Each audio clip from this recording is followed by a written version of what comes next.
$5,000 in debt for a car they never bought. That's not a cautionary tale from the 2008 crash or a Wall Street scandal.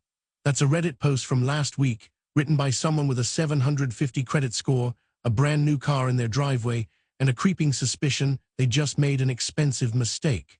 The question they asked next is the part that should keep you up at night, because millions of people ask the same thing every year. And the answer costs them far more than $5,000. Here's the setup. Someone needed a used car. They took out a $5,000 personal loan, applied on a Sunday, money landed in their account by Tuesday.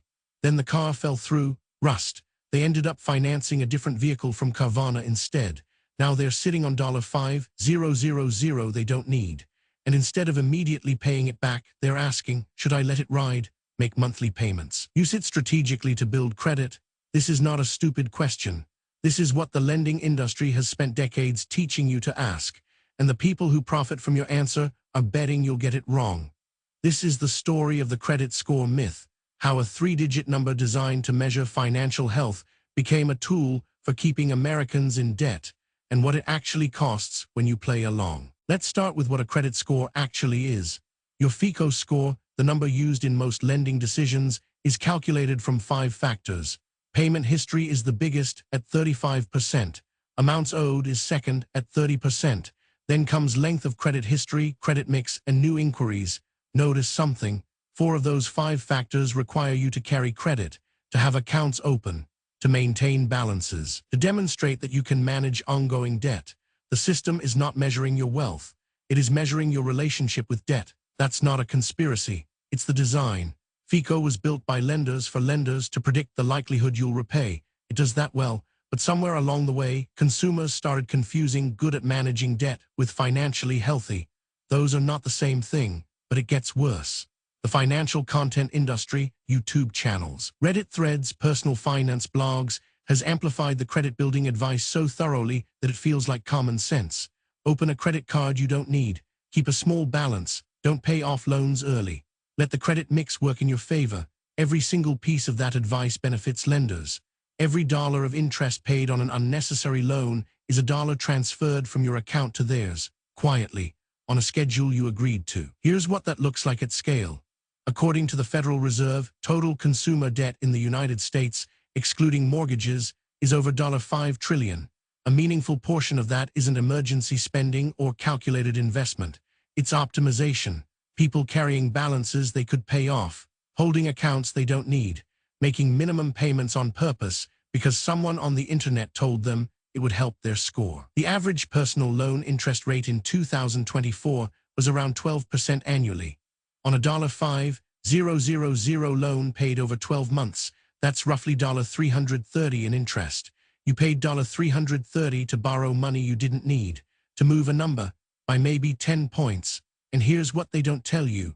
The return on those points is almost never worth the cost. 750 credit score and a 780 credit score will get you virtually identical rates on most loans. The marginal benefit of moving from 750 to 760 is fractions of a percentage point on future borrowing, if it moves the needle at all. Meanwhile, you're bleeding $30 a month in interest for the privilege. So let's go back to the $5,000 sitting in someone's checking account right now. If they follow the strategic slow payoff plan, they'll pay somewhere between $250 and $400 in interest over the next year.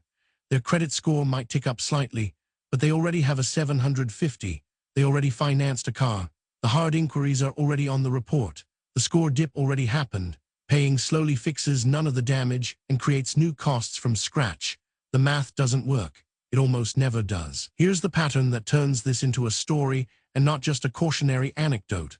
This exact scenario plays out hundreds of thousands of times a year. People with decent credit, approaching a big purchase, who panic and open credit lines they don't need just in case. People who have internalized the idea that carrying debt is virtuous, that making payments is better than having nothing to pay. People who have been sold a story about credit building so effectively that they feel guilty for wanting to pay a loan off immediately. That guilt is worth billions annually to consumer lenders. The Reddit comments on that original post, full of people telling the poster to keep the loan, use it strategically, pay it slowly, don't leave money on the table. Not one of them mentioned the interest. That's the trap. And the part nobody saw coming, for the poster or for the millions in the same position, is how completely normal it feels. There's no dramatic collapse here, no fraud, no reckless CEO, just a 25-year-old with good intentions and a system that profits quietly from their confusion. So what can we actually take away from this? First, pay off debt you don't need. The $5,000 in this story should go back to the lender as fast as legally possible. Not because credit scores don't matter, they do, but because the cost of carrying unnecessary debt is real and the marginal benefit to a 750 score is negligible. Do not pay interest to a bank to impress a scoring model. Second, understand what a credit score actually measures. It is not a measure of wealth. It is not a measure of financial health. It is a measure of how reliably you service debt.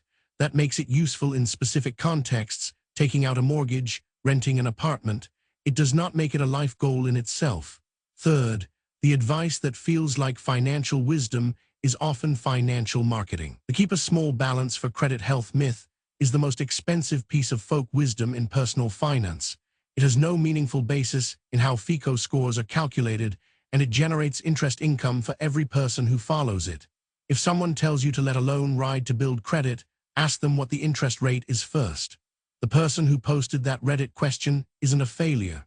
They made a reasonable mistake under pressure, caught it quickly, and asked the right question. The actual failure would have been taking the advice to let it ride for 12 months. Awareness is the only edge you have in a system built to profit from your confusion. If today's breakdown made you think differently about your own credit strategy, here's something worth looking at. Webull is offering commission-free trading for 90 days. It won't fix a credit score, but it's a real step toward building actual wealth instead of just managing debt. Link is in the description. And if you want more of these, the mechanics behind the quiet decisions that cost people everything, hit subscribe and save this video. The next time someone tells you to let a loan ride for the credit, you'll want it on hand. Have you ever followed financial advice that turned out to benefit the lender far more than you? Tell me below.